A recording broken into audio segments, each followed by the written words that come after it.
Hello and welcome to ThePrint. We have with us a special guest, Hisar MP Brijendra Singh, who recently quit the Bharatiya Janata Party and joined the Congress. Welcome to ThePrint, sir. Thank you. So Thanks when a lot. you quit, you said that there were these compelling political reasons. That's the reason for which you decided to quit the BJP. What exactly are those reasons? See, first of all, when I say compelling political reasons, it's not as if they've happened overnight or they are of very recent occurrence. Right. It's been around for some time, and it happened one after the other. And all three affect the state where I come from, its people, and the larger, wider Northwest India. Because as you understand, this part of India, there are three things which are most important, which is agriculture, the forge, and sports. I mean, the life revolves around these three things. And so the three issues which I referred to was the farmers' agitation and the government's response to it. Second was the whole issue of Agnipath scheme, by which the entire structure of recruitment to the armed forces was being radically changed. And the third was, of course, our female wrestlers and the protest which happened here in Delhi, and the way it was dealt with, as if they were in the wrong. I mean, so all these things were building up, but also going beyond that. When I came in 2019, before that I was in the civil service, so it was kind of, I was asked, and because of the kind of political background, family background that I come from, politics was never very far away. So, but it's only later on I realized that mentally, intellectually, I just could not gel in the BJP system. So, but I did carry on. I put in my best for the 5 years that I had, and but it was building up for a long time. And another issue which is not of the same level, because it concerns our state politics specifically, which is the politics in Haryana, is the BJP-JJP alliance.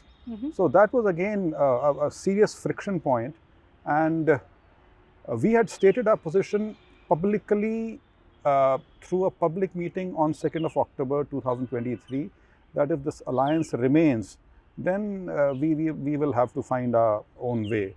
And so ultimately, now that elections were around the corner, one had to take a call, and so I decided now was the best time. You talk about the fact that you were not able to gel with the kind of system that the BJP has. What kind of system are we talking about? Because whoever joins the BJP always talks about the vision of PM, and he holds so many meetings. We are always on our toes. No, in the sense, see, I have no personal issues with anyone in the BJP, whether it's the top leadership or my colleagues in the parliament. There are absolutely no issues.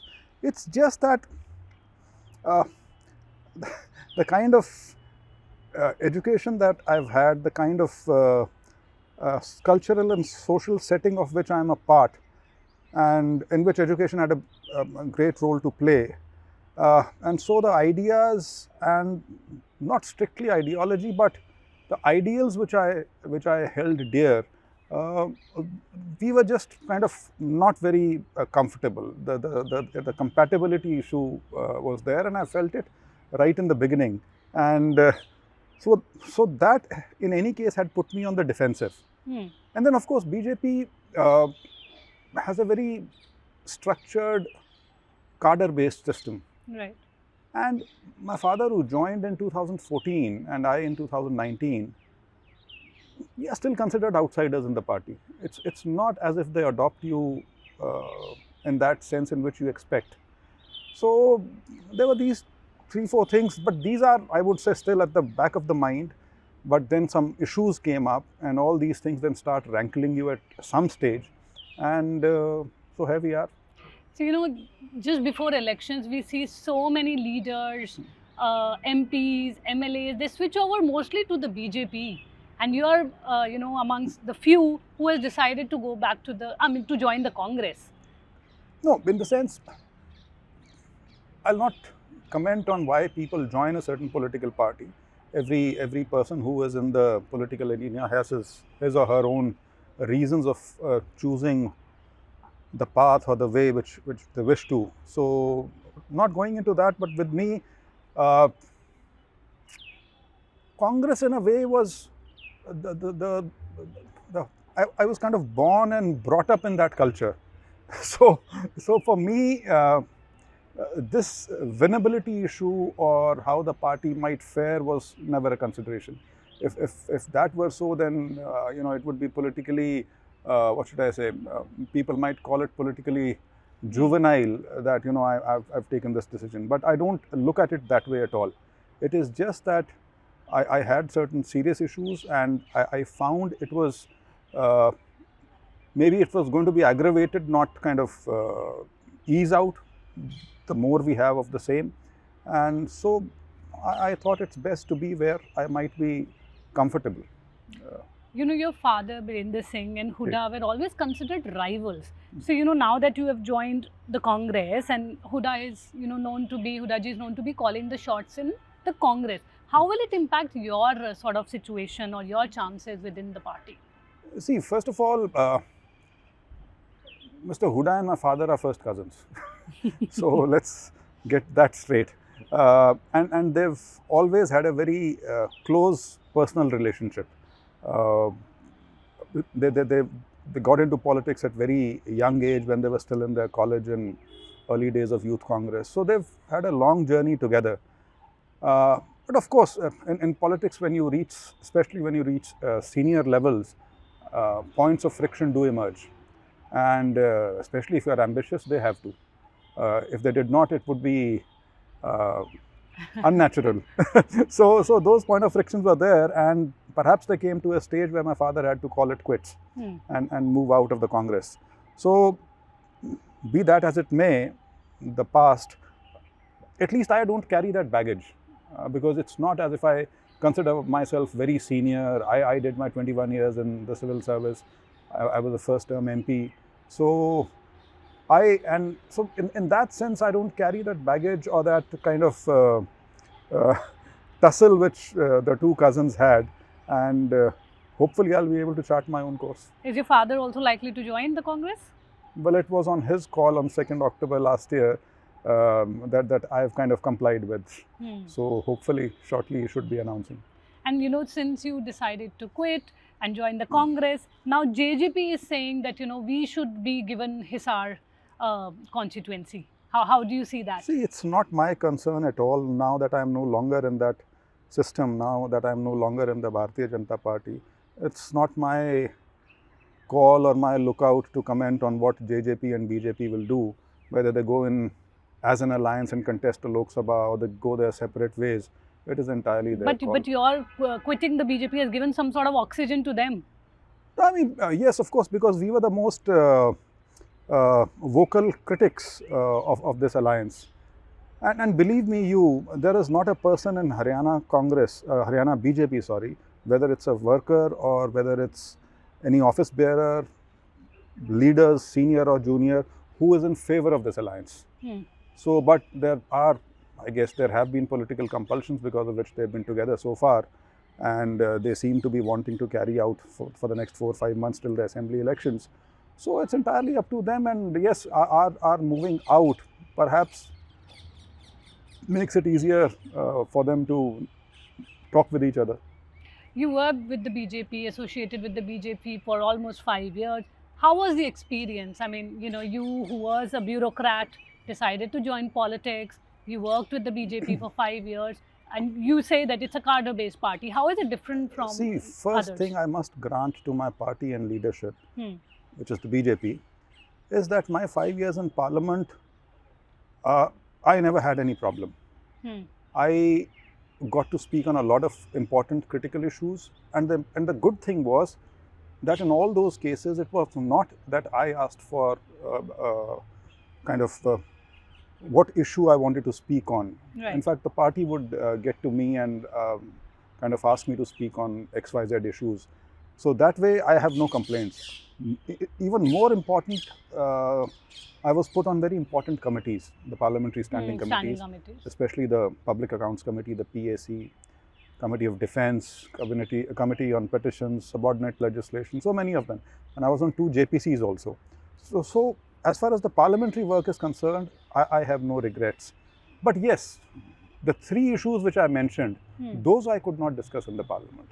But the farm bills, were the law, the government actually went back on it. No, but that's the point. But by then, the damage had been done. And that is what the Prime Minister said in his address to the nation when he withdrew those farm laws, that perhaps there was communication gap somewhere, because of which the government could not communicate to the stakeholders, the real stakeholders, the farmers who were to be affected.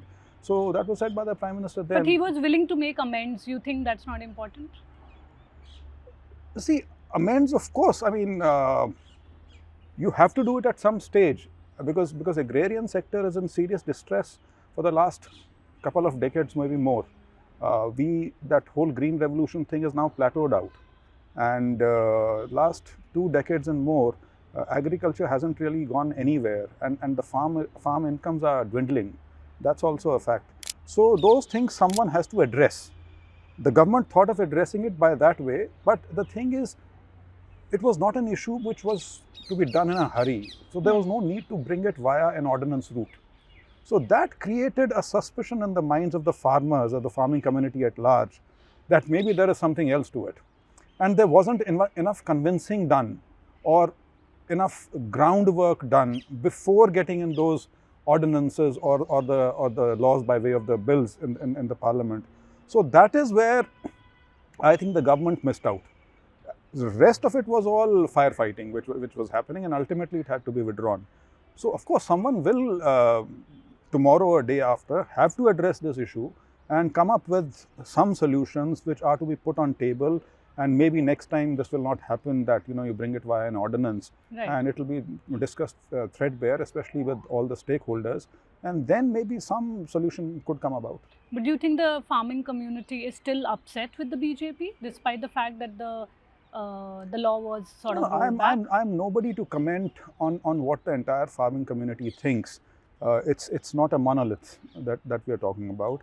But yes, those issues really rankled, and they did affect the farming community deeply. Deeply, to the extent, when I say deeply, there was this grave suspicion that whatever little piece of land holding they may be having, they have an identity through it. They felt maybe that will go someday. Right. So, I mean, the suspicion was at that level, and that is something which is just not acceptable to at least farmers of this side. And so that thing will remain. It's a deep-seated thing. It's not going to go in a hurry. I just mentioned PM Modi. What's your impression of him? He's considered a tough taskmaster. Is that a correct reading? No, see, I did not have the pleasure or the honor of interacting with the Prime Minister as such. So it's not as if I was part of any group or committee or something which was interacting with the Prime Minister. But what one has seen of him, hard worker he is, there is no doubt about it. I mean, I'm sure every Prime Minister of India, if you are at the helm of affairs of a country of this size and this diversity, you have to be hardworking. You can't be relaxed and just wish everything would go fine. So yes, he is very hardworking, and his mind is constantly ticking.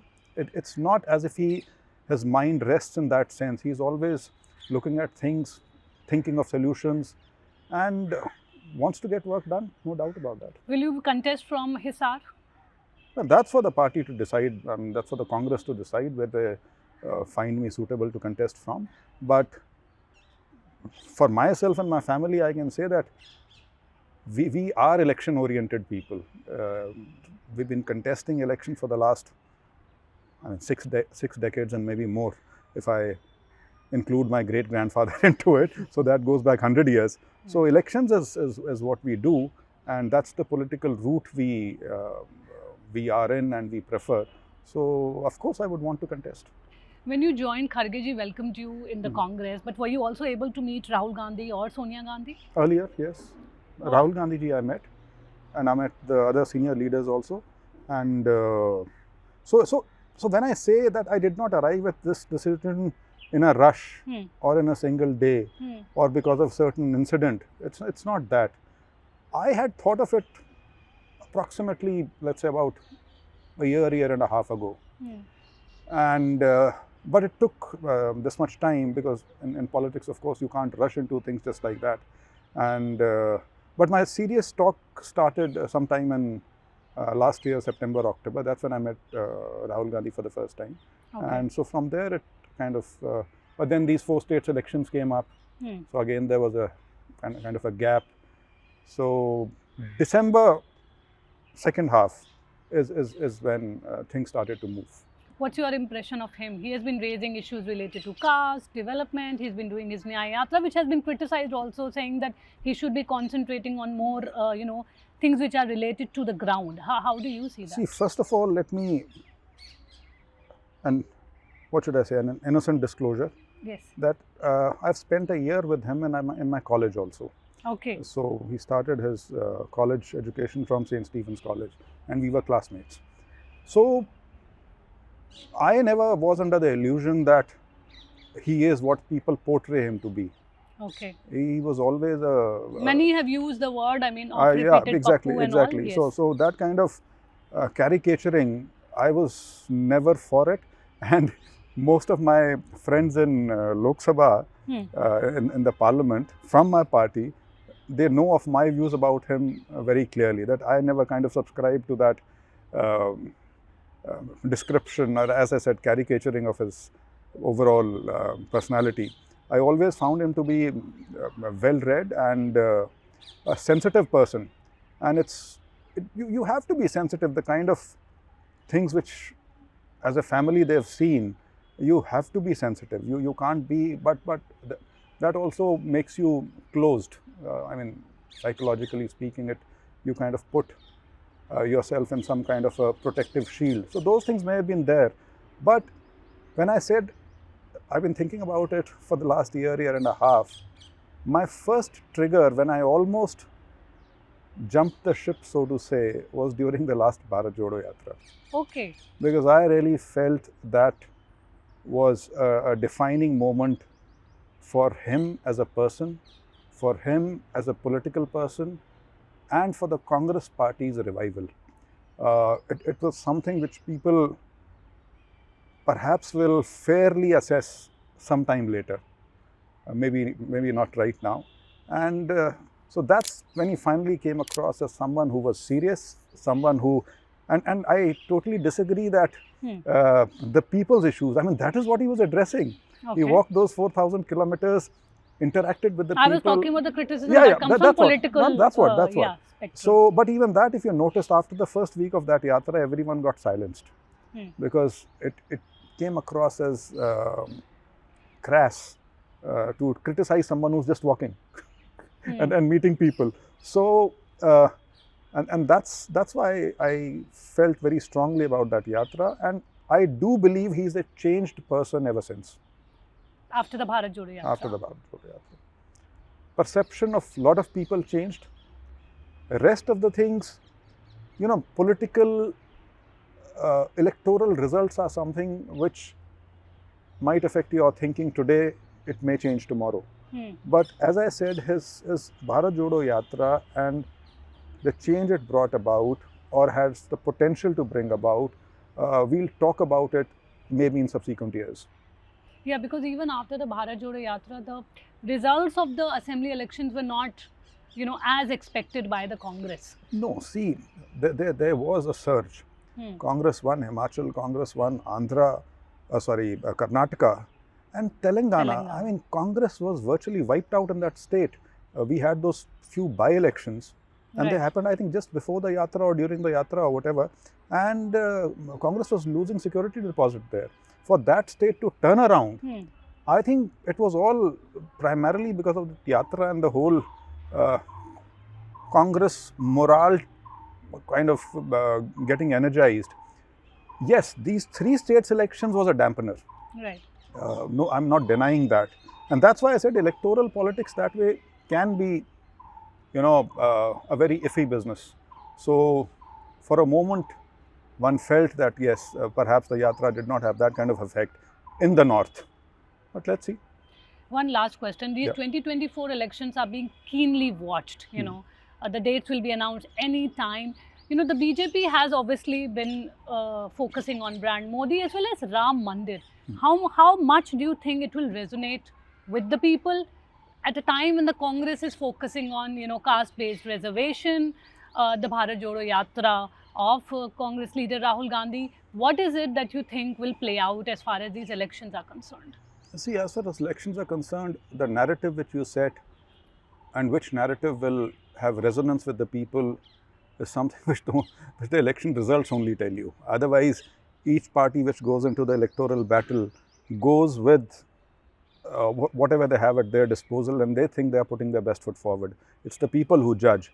But I, for one, am one of those who's not very comfortable with the whole idea of getting religion into politics, and to seek or try to make building a temple an issue for electoral gain.